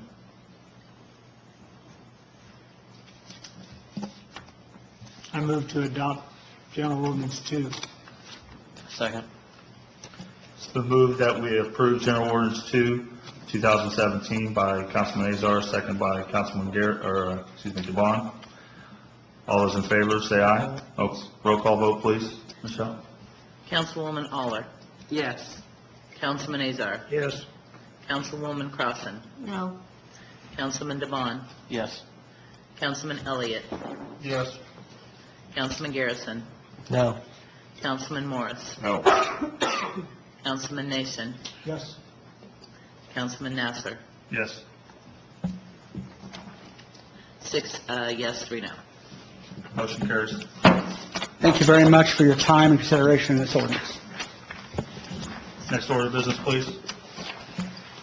That's ordinance 8, 2017, vacating a portion of Carl Avenue commonly located by 2800 North 6.5 Street. No problem ever noted. there a petitioner to speak on this, please? Hello? Sorry you had to wait. I'm Nancy Haddix, and I was here last week talking about vacating a part of Carl Avenue. And if you have any questions, Is there anybody from the public that'd like to speak on Special Ordinance 8, 2017? Council? President Nasser, Councilman Garrison? being involved in this and seeing there's no complaints from the neighborhood or the neighbors, I move to approve Special Ordinance 8, 2017 as presented. It's been moved that we approve Special Ordinance 8, 2017 by Councilman Garrison, second by Councilman Morris. All those in favor say aye. Aye. Motion carries. Thank you very much. Thank you. Appreciate it. Have a good evening. Next order of business, please. Special Ordinance 9, 2017, rezoning of property located at 825 South Senate Street. You have a proposed amendment, and area planning gave a favorable recommendation. Any petitioner to speak on this, please? Yes, Dave Frederick, representing Bonnie Bollinger, the property owner. I think the amendment you were given is just one small change to the special ordinance. Area plan's recommendation in the original petition, the original ordinance, I had included dates of operation and times. Area plan thought that was too detailed, so at their recommendation, that was removed. That's the only change to this amendment. That's the only amendment to this particular special ordinance. Is there anybody from the public that'd like to speak on Special Ordinance 9, 2017? Council? Mr. President, Councilman I Garrison? move that we approve Special Ordinance 9, Amendment. First amend Special Ordinance 9, 2017. It's been moved that we amend Special Ordinance 9, 2017 by Councilman Garrison, second by Councilwoman Crossen. All those in favor, say aye. Aye. Amendment passes. President Nasser, I move that we approve Special Ordinance 9, 2017 as amended. Second. It's been moved that we approve Special Ordinance 9, 2017 as amended by Councilman Garrison, second by Councilman Morris. All those in favor say aye. Aye. Motion carries. Thank you very much. Thank you. Good evening. Next order of business, please. Special Ordinance 11, 2017, authorizing the issuance of economic development solid waste facility revenue bonds. Good evening, Steve Witt, Department of Redevelopment. Last week, you heard from Tom Red, the CEO of Pellerex USA, in regard to a proposed new manufacturing facility here in the city. We're very excited about it's a $25 million project, 55 new jobs, $19 an hour excluding benefits. And we also have Kirk Grable from Barnes & Thornburg to discuss this a little bit more if you'd like to hear more about it again tonight. But one thing I wanted to note that, as I think Tom Red, the CEO, mentioned last week, he hails from Seattle and was here last week and went home, and he respects this body and this process enough to come back again tonight to spend some time with us, so I think that's commendable. Is it raining in Seattle? Is that why you came here? So with that, I'll ask Kirk to come up to the podium if in any event you have any questions. Yeah, thank you, Steve. Happy to answer any questions that you might have, President, members of the council. I presented some information last week on this ordinance. I'm happy to present some more if you want, or answer questions, whatever your wish would be. Okay. Is there anybody from the public that'd like to speak on Special Ordinance 11, 2017? Council? President Nasser, Councilman Garrison? move to approve Special Ordinance 11, 2017 as presented. Second. It's been moved by Councilman Garrison that we approve Special Ordinance 11, 2017, seconded by Councilman Morris. All those in favor say aye. Aye. Motion carries. I'd like to thank you for bringing some good news to our community with 55 new jobs with our headlines in the paper the past couple of weeks. This is good news for us, so thank you. Thank you. By the way, Tom, we have another meeting next week if you want. Thank you. Next order of business, Michelle, please. Special Ordinance 12, 2017, rezoning of property located at 3073 North 16th Street. Is there a petitioner to speak on this, please? Well, Okay. I'm not sure we have a proposed amendment. Michelle has worked very diligently with me, and I have 10 thumbs. Some of them are cleverly disguised as fingers, and I put and I was sitting here tonight, and I once again screwed up the form, and Michelle has just been so patient.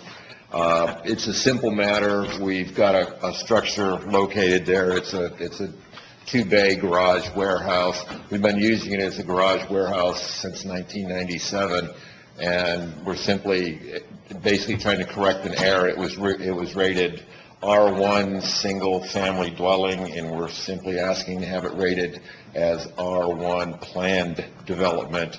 And of course, naturally, my computer crashed too, and I don't know what else to say. So, if I may, Mr. President, a plan development has specific criteria in the code, and we're trying to get the language in his plan development because it was introduced as a C5. The area planning says that they wanted an R1 plan development.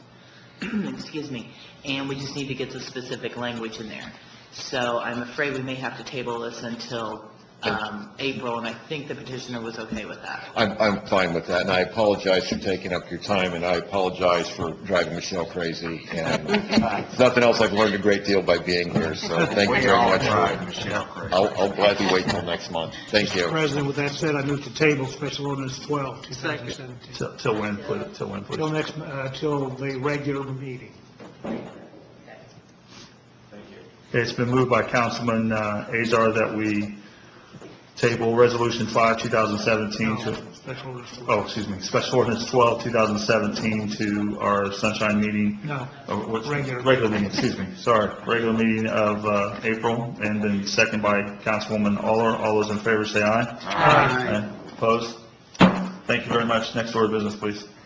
Resolution 5, 2017, designating an area commonly identified as 3701 North Fruit Ridge Avenue, Terre Haute, Indiana, as an economic revitalization area for the purpose of a 10-year personal property tax abatement. And the Set Corporation, you do have a proposed amendment, and this is for adoption. Petitioner to speak on this, please. Yes, good evening. Heidi Sinkard with Wilkinson Law Firm here on behalf of Ampersand Corporation. On this resolution requesting a 10-year personal property tax abatement. The amendment adds the full legal description and includes the tax chart breakdown between the abated and the paid taxes. It was omitted entirely from one section, and it was incomplete where it was included. It mistakenly listed the entire amount as abated instead of breaking down the amount that would be assessed and then separating out what would be abated and what would be paid. So those are the corrections, and then all the references to those documents as amended are included in the other documents. Is there anybody from the public that'd like to speak on Resolution 5, 2017? Council? Mr. President? Councilman Nation? Heidi, I've never seen a schedule like this. Maybe you explained this last week. I'm sorry that I wasn't here. But in my mind, we typically, an abatement results in the body requesting it paying about half. But this one's different. It's, you'll pay less than a third, or around a third. Can you briefly explain what the difference is with this one? Sure. I believe if you look at the application document, let me find the page. The city's application document, which is about the midway in the entire packet, begins with a description of the project, and then, well, let me find it. The table at the middle. It's the table. Page 2 at the bottom. Oh. So after the part where the applicant signs, there's a lot of information about the tax abatement program. Following that, the page in the middle that has the three charts, pooling charts, is the one that I'm going to refer to. So on the real property tax abatement, which is the center chart, it does end up being about 50%. The difference is the top and the bottom chart deal with personal property, which is what we have here instead of the real property. And it depreciates over time. So the first portion of my Michelle, chart, I'm sorry. Excuse me for a second, I was looking at the wrong page. Okay.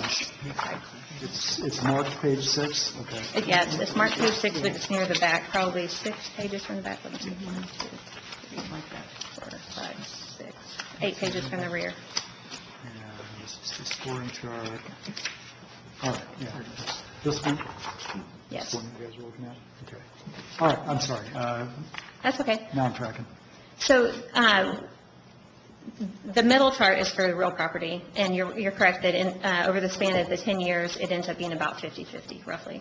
The top chart and the bottom chart address personal property tax abatements, and personal property depreciates over time, and so each year, the depreciation is calculated into the amount that would be assessable for tax purposes. And then the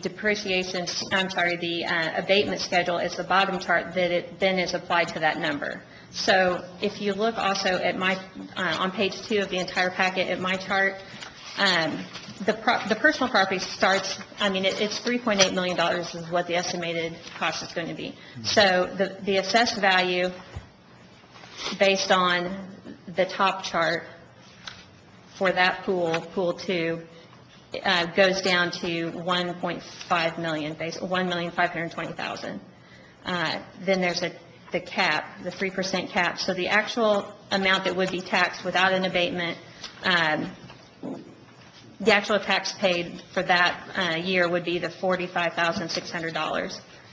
And then the next portion, that next column, the percent abated across the 10 years, is representative of the bottom chart on that page 6 that we were first looking at. So it's 100% that year, 90, 80, 70, 60. So we have sort of two calculations going on at once here. The first one is basically the actual tax paid without abatement section, which takes into consideration the depreciation and the pool schedule, and then the percent to apply to it to calculate the abatement.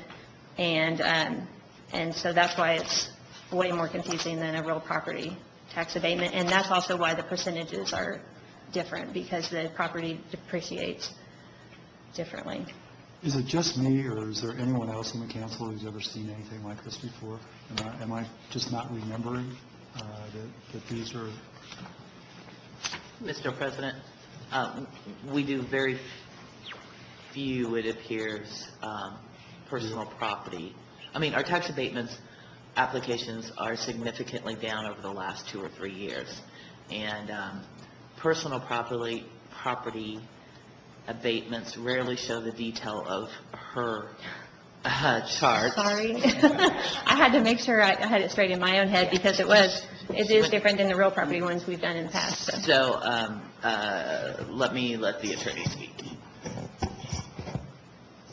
The only thing I would note for the council is I don't know that there's anything wrong with the chart that's presented. One question that I would have, and I don't mean to step in the council's shoes here, but just because there's the depreciated amount that's indicated on this chart doesn't necessarily mean that's the depreciated value that would actually have to be claimed, correct?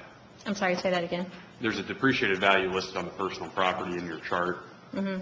And I don't have those amounts in front of me, but that does not necessarily mean that that's the actual depreciated value that would be submitted year by year, correct? You're not bound by this as far as your actual taxes go. The tax that would be paid and the tax that would be abated is based on what the actual amounts are as far as what's supposed to be filed that year. So we've done this, this example is based on the anticipation that the cost is going to be $3.8 million. If the cost is only $3.4 million, then it's going to reflect the actual amount. So if your question is there a chance that these numbers are not going to be exactly what's submitted as far as the depreciated total and the taxable amount, you're right, that it'll reflect the actual amount that's required by law, and also that is reflective of the actual property cost once the equipment is purchased and installed in the event that this passes. I don't know, did I answer the question. My only concern is I don't want this table to change based upon what happens year after year. Otherwise, you'll have to submit a new table year after year. Well, So as long as it's a percentage basis, right, it's a percentage basis. So the only thing that would cause the table to change is if the cost of the equipment actually is less than the estimate that we have here, the $3.8 million, or more. If it ends up being more, I suppose, then it would change too, because more tax would be assessed, and so But the percent stays. the percentages are going to stay the same. I guess that what's new to me, and I'm still trying to get my head around it, is is taking depreciation into consideration. I yield. Not to interrupt you, but I think I might be able to help Yes, just a little please. bit. When you have personal property, you have to file a Form 103 and a 104. On those forms, it has the percent of depreciation right there on the form. So the only way that percent is going to change is if the state of Indiana changes the percentile or does away with personal property or whatever they do with personal property.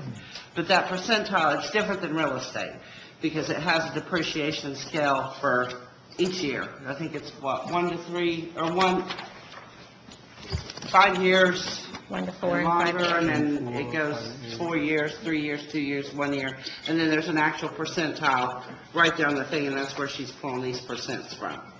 So you take the actual value of it by whatever that percentile is out for your depreciation.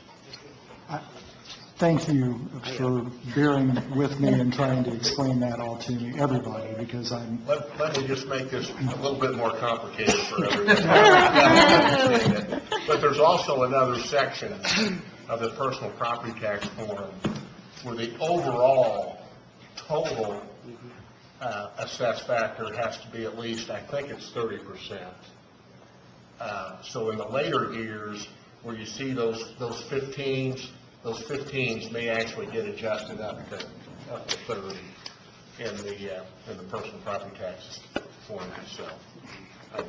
I just know that because we've got, a lot of our clients that have been in business a long time, that 30% floor factor comes into play a lot when we prepare those. So that's probably part of what the difference is from what you expected to see from what you're seeing. Well, you're right, that did make it more complicated. I yield. Anybody else? Mr. President, Councilwoman Olive? if there's no further questions, I move that we amend Resolution 5, 2017, Second. as presented. Second. It's been moved by Councilwoman Aller and second by Councilman Nation that we amend Resolution 5, 2017 as presented. All those in favor, say aye. Aye. Okay, it's amended. Mr. President, Councilwoman Aller? I move that we pass Resolution 5, 2017 as amended. Second. Adopt. As adopted. Second. It's been moved by Councilwoman Aller and second by Councilman DeBon that we approve Resolution 5, 2017 as adopted, as amended, excuse me. All those in favor, say aye. Aye. Aye. Motion carries. Thank you very much. Next order of business, Michelle. It's that time of year again Thank for you. CF1 forms. Oh, thanks, Steve. Can I say something real quick? Sure. Please. That's a great thing. I'm glad you supported that. But a couple of things real quick. One, our scoring system is really getting a lot of age on it because I drafted that like 10 years ago. And I think we should just take a look at it just to make sure we're up to date with current statute and so forth. And then secondly, if you ever want to look at run your own tax abatement schedules, Hoosier Energy has a great tax abatement calculator that's done by Umball Associates, and I use it every day. You can just go in and put in township and the amount of the real or personal property and how many years of the abatement, and you'll see the entire schedule and how it works out. It's a really nice tool. So, Thanks, Steve, appreciate it. Michelle, next order of business, I'm sorry. Continuing with tax abatements, we have our first CF1 forms of the year. They are from JAG4. The first one is JAG4 for Resolution 19, 2011. Before you use the form, if you look under Section 3, the first column will say as estimated on the original SB1, and the second column will be the actual. This is in Section 3. If you notice, it appears that they have more employees than originally estimated. You need to vote in substantial compliance or not in substantial compliance. If you vote not in substantial compliance, we will set them for hearing. Mr. President, Councilman Morris. I move that JADCOR staff form for Resolution 19, 2011 is in substantial compliance. Second. All right, bear with me here. It's been moved by Councilman Morris and second by Councilman Nation that JADCOR C5 form for Resolution 19, 2001 is in substantial compliance. All those in favor say aye. Aye. Aye. Opposed? Did I say it right? Did I do it? No, you didn't. It's okay. All right. Next order of business, please. JADCOR submitted a second one for Resolution 5, 2015. If you look under Section 3, you will see that as estimated on the original SB1 versus actual, they still have a few additional employees. Mr. President, Councilman Nation. I move that we find JADCOR Resolution Number 5 in substantial compliance. Second. It's been moved by Councilman Nation and second by Councilman Morris that we find Resolution 5, 2015 in substantial compliance. All those in favor say aye. Aye. Aye. Motion carries. New business, Michelle, please. General Ordinance 3, 2017, amending City Code, changing flashing intersection control beacons at 10th Street and Market Avenue. Traffic. Special Ordinance 13, 2017, amending Special Ordinance 23, 2016, as amended City Hall employee salaries. Finance. If I could, don't move your mic, that's what's making ours go in and out. Special Ordinance 14, 2017. I'm sorry. Which one are we on? Third one. Third one, traffic. I haven't even read it. Okay. Well, we were talking about microphones. I'm sorry. Special Ordinance 14, 2017, vacating a portion of an east-west public alley located north of 2749 South 3rd Street and 208 through 212 Helen Avenue and south of railroad tracks.